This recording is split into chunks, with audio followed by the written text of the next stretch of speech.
کوفہ کے سب سے بڑے عالم دین سیدنا عبداللہ بن مسعود تھے رضی اللہ تعالیٰ عنہ۔ گھر سے ایک دن نکلے،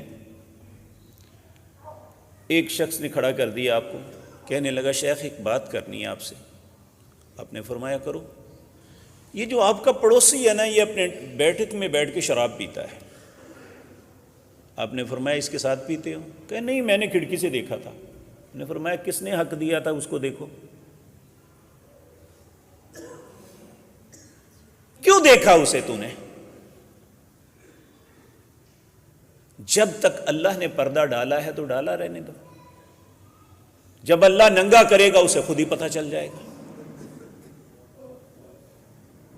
من ستر مسلمن، جس نے کسی مسلمان کے عیبوں پہ پردہ ڈالا۔ اور آج تو ہم کسی کو ننگا کر کے خوش ہوتے ہیں، کہتے ہیں